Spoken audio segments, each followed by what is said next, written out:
Hi, welcome. Enjoy the content, subscribe, and turn on notifications. Aaron Campbell was 42 and believed he'd built something solid. 11 years of marriage to Bridget, 2 lovely daughters, and a steady career as a civil engineer in Denver, Colorado. Life followed a predictable rhythm: infrastructure projects that took him to construction sites in nearby towns, weekends with the family, routine dinners, and the comfortable illusion that everything was on track. Bridget was a high school English teacher, intelligent and dedicated, or so Aaron had thought. Sophie was 9 and Emma 7, both full of energy and endless questions that Aaron loved trying to answer whenever he was home. But in the past 4 months, something had changed. Aaron couldn't quite put his finger on it, but he felt it. Bridget was different, more distant, glued to her phone in an almost obsessive way, shielding the screen whenever he came near. She'd laugh at jokes he didn't understand, whisper on the phone late at night claiming it was school stuff, and had started making elaborate weekend plans for when Aaron had to travel for work.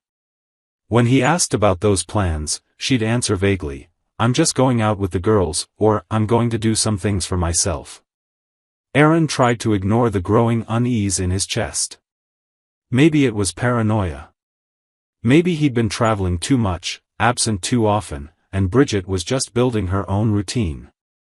He convinced himself of that, until that Friday in October. Aaron was in Grand Junction overseeing the construction of a bridge when he got word that the schedule had been moved up and the final inspection would be delayed until the following week. He called Bridget, excited to share the news and suggest they pick up the girls early from school and go out to dinner, but she didn't answer. He sent a text, "Coming home today. Should we pick up the girls together?" Her reply came 20 minutes later, "No need, I already have plans. See you at home later." Something about the dry tone of the message bothered Aaron. He hit the road back to Denver 3 hours early, arriving in the city mid-afternoon. Instead of going straight home, he decided to surprise Sophie and Emma by picking them up from school. They always loved when he showed up unexpectedly. He parked in the parent pickup area near the student exit and waited, checking emails on his phone. That's when he saw it. On the other side of the parking lot, almost against the fence separating the teacher area, was Bridget's blue Subaru. And she wasn't alone. A man sat in the passenger seat, leaning toward her, laughing. They were standing too close, too intimate. Aaron narrowed his eyes and recognized the face: Ian Novak, the school's physical education teacher. Aaron knew him vaguely from school events, a guy in his mid-30s, always smiling and popular with students and parents alike. But what Aaron saw now wasn't casual or professional at all. Bridget touched Ian's arm, tilting her head in a way Aaron knew well. It was how she used to look at him years ago. Ian held her hand for a moment before getting out of the car. They exchanged knowing glances, and then Ian walked off toward the gym while Bridget fixed her hair in the rearview mirror, smiling to herself. Aaron's stomach turned. This wasn't paranoia. These weren't innocent plans. Something was going on, something he needed to confirm before blowing up. He swallowed his anger, took a deep breath, and got out of the car to pick up the girls as if nothing had happened. Sophie and Emma ran to him shouting, "Daddy," and Aaron hugged them tightly, holding on to that moment of purity while his mind raced. He took the girls home, played with them in the living room, helped Emma with her math homework, but every second, he felt the growing weight of unconfirmed betrayal. When Bridget got home at 6 that evening, she was cheerful and carefree, as if nothing wrong had happened. "Hey, honey. I thought you weren't coming back until tomorrow," she said, kissing him mechanically on the cheek before heading into the kitchen. Aaron waited. They had dinner with the girls, talked about their day at school, and Bridget didn't mention Ian or being with anyone in the parking lot. She lied by omission, and that confirmed everything Aaron needed to know. After the girls went to bed, Aaron sat on the couch and called for Bridget. She came in from the kitchen, drying her hands on a dish towel, curious. "I need to ask you something," Aaron began, keeping his voice calm. "How was your day?" Bridget frowned, confused. It was normal. Why? Normal how? Aaron, what's going on? Just tell me how your day was, Bridget. What did you do after school? She hesitated, and Aaron saw the flicker of panic in her eyes. I went to the grocery store. Came home. Why are you interrogating me? Aaron leaned forward, elbows on his knees, and looked straight at her. Funny, because I saw you today. In the school parking lot. With Ian Novak. You two looked awfully close. Bridget's face went pale. For a moment, she stood completely still, like an animal caught in a trap. Then came the automatic denial. Aaron, it's not like that at all. Ian's my coworker, we were just talking. Talking? Aaron repeated, his voice now sharp. Bridget, I saw how you looked at him. I saw him hold your hand. Don't treat me like an idiot. You're being paranoid. Then show me your phone. The silence that followed was deafening. Bridget pressed her lips together, her eyes glistening with defensive tears. Don't you trust me? I trusted you for 11 years. Now I'm asking, show me your phone. She crossed her arms and stepped back. I'm not showing it. That's an invasion of privacy. Aaron stood up and walked toward her in measured steps. Bridget, give me the phone. Now. No. But Aaron was tired of playing this game. He grabbed Bridget's purse from the kitchen counter, and she screamed, trying to stop him, but he was faster. He found the phone and, even as she tried to yank it from his hands, typed in the passcode he knew by heart, 0916, the girl's birthday. She never imagined he knew it. Bridget tried to grab the phone, but Aaron pushed her away and opened the messaging app. Ian's name was right there at the top of recent conversations. Aaron opened it and started scrolling. What he saw in the next dozens of messages destroyed whatever hope he had left. Can't wait for Friday. My place, the girls will be with Aaron. You're amazing, Ian. I don't know how I lasted this long without this. Aaron's traveling again next week. 3 whole days just for us. He doesn't notice a thing. Always working, always gone. You make me feel alive again.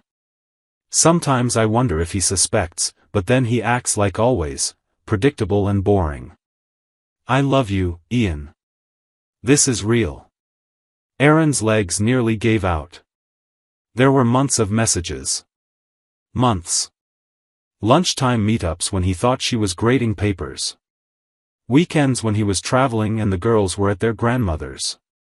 Vague future plans about, when we finally sort this out.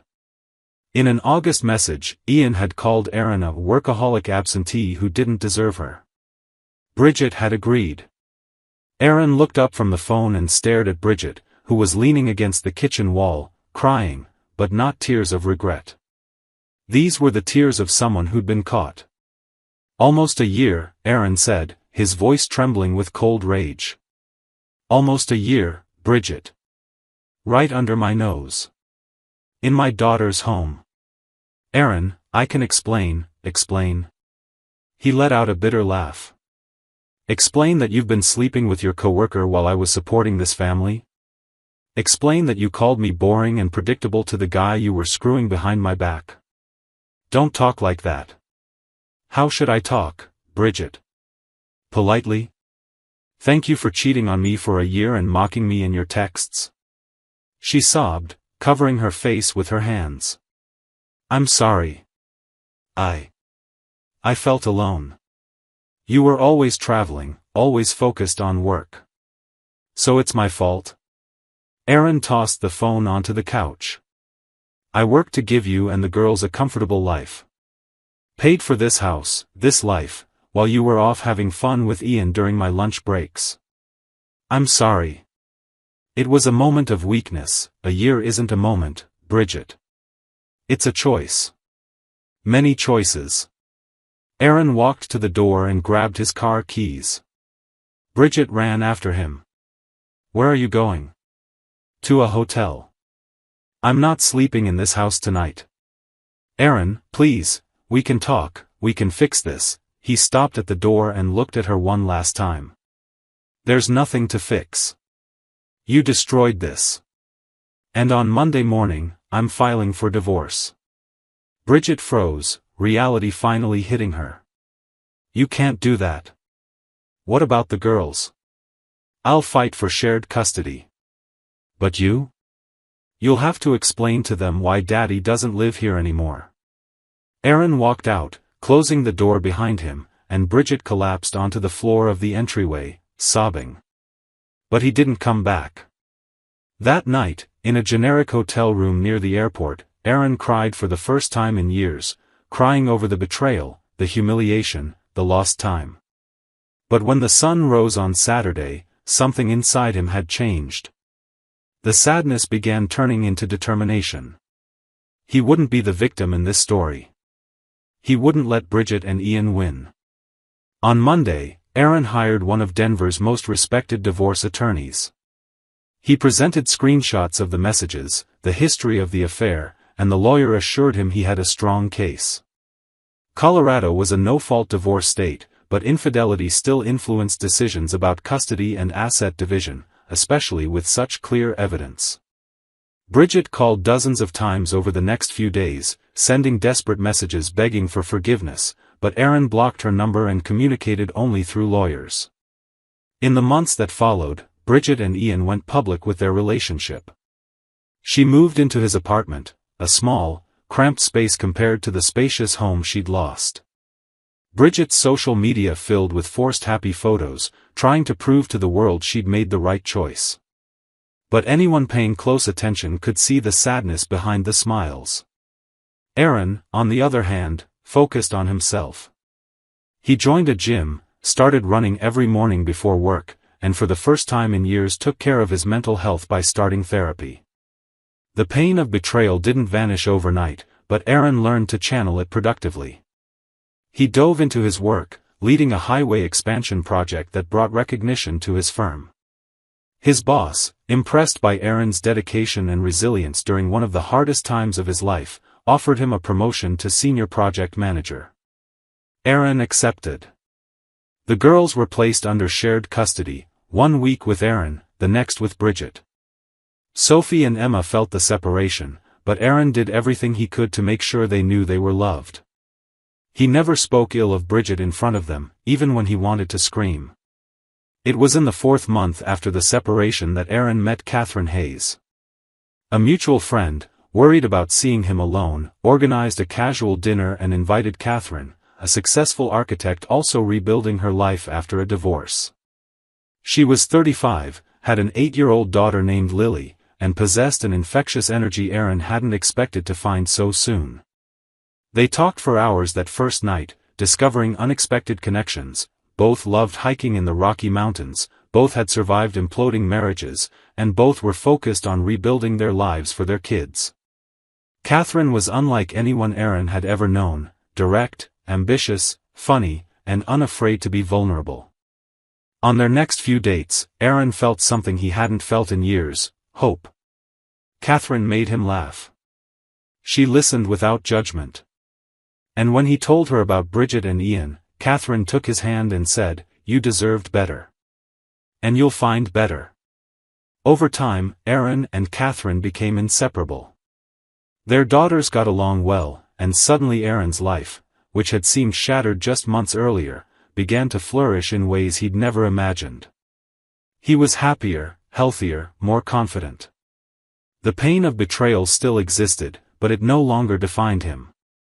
Meanwhile, Bridget started realizing the mistake she'd made. Ian, who'd seemed so exciting and passionate during the affair, turned out to be shallow and immature in everyday life. He complained about the girls when they visited, got irritated by Bridget's responsibilities as a mother, and spent more time at the gym or with friends than with her. Romantic texts gave way to arguments about bills, space, and unmet expectations. Bridget saw Erin during custody exchanges and noticed his transformation. He was leaner, more defined, more confident. And when, 6 months after the separation, she saw him for the first time with Catherine while picking up the girls, Bridget felt a sharp pang of envy. Catherine was everything Bridget wasn't: secure, accomplished, genuinely happy.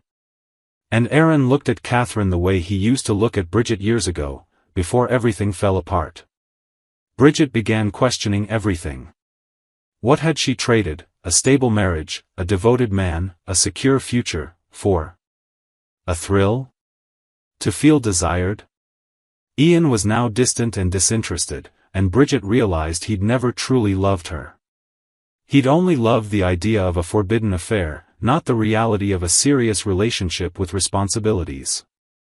The day of the final divorce hearing arrived on a cold February morning. Bridget woke up with a knot in her stomach. She and Ian had argued the night before because he refused to accompany her to court, saying he had an important gym appointment, but eventually gave in after she begged.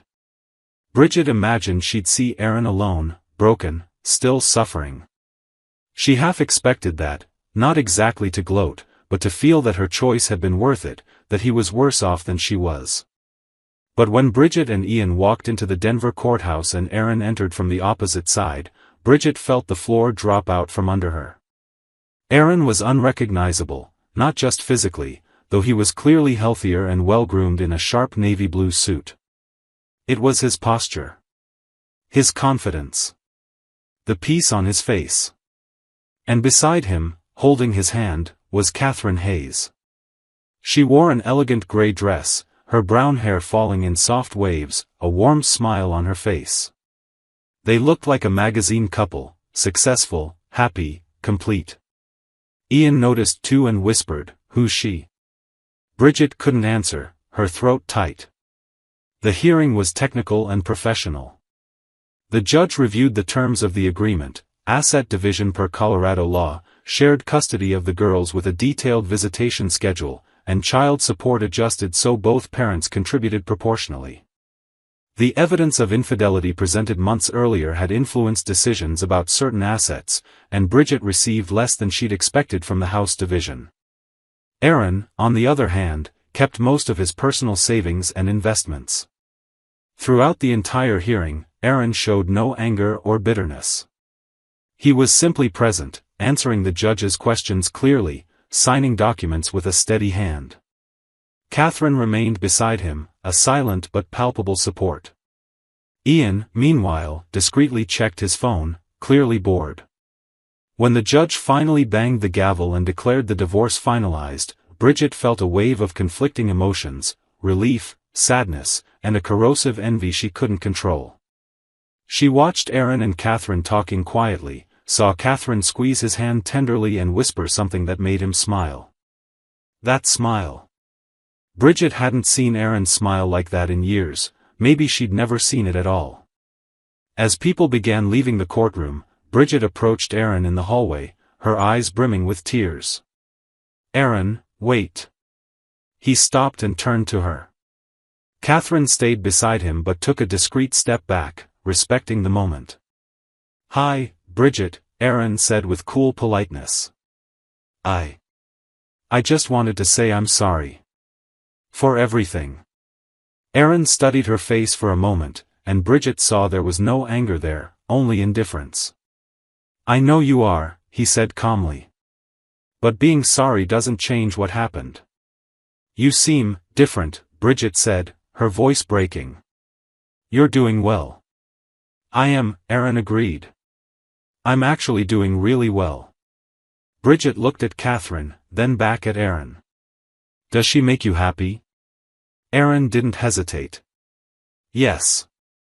She makes me happy. And I make her happy. It's that simple."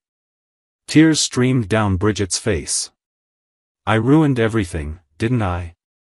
Aaron sighed, and for the first time there was a hint of compassion in his voice. "You made choices, Bridget.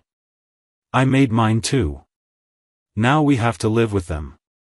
Do you hate me?" "No," Aaron said honestly. "I don't hate you. But I'm not the man you knew anymore either. I've changed. Moved on. And you should too." Catherine lightly touched Aaron's arm, and he understood the signal. We'll pick up the girls Friday at 6. Take good care of them until then. Bridget nodded, unable to speak. Aaron and Catherine turned and walked down the courthouse hallway, and Bridget watched them stop near the exit. Catherine leaned in and kissed Aaron gently, a genuine gesture of affection, and he returned it, smiling against her lips. They left together, talking softly, laughing at something Bridget would never know. Ian appeared beside Bridget, impatient. Can we go? I've got a class at 3. Bridget looked at him, really looked, and saw what Aaron had known for months: Ian was never the answer. He'd just been an escape, a fantasy that crumbled under the weight of reality. And now Bridget was stuck with that choice, watching the man she'd betrayed move forward with someone extraordinary while she drowned in regret. Yeah, Bridget whispered, wiping her tears. Let's go. But as she followed Ian to the parking lot, Bridget glanced back one last time, seeing Aaron and Catherine get into a car, he opening the door for her with a gentlemanly gesture. They looked so right. So complete. And Bridget realized, far too late, that she'd destroyed the best thing she'd ever had. She'd planned to see Aaron humiliated that day, broken and alone. But it was she who left the courthouse shattered, envious, and lost, while Aaron Campbell, the man she'd looked down on, was reborn into a life she could never be part of again. Betrayal has a price, and Bridget was just beginning to understand exactly how much it cost. Thank you for watching the video. If you enjoyed it, don't forget to subscribe to the channel and turn on notifications so you won't miss any updates. See you next time.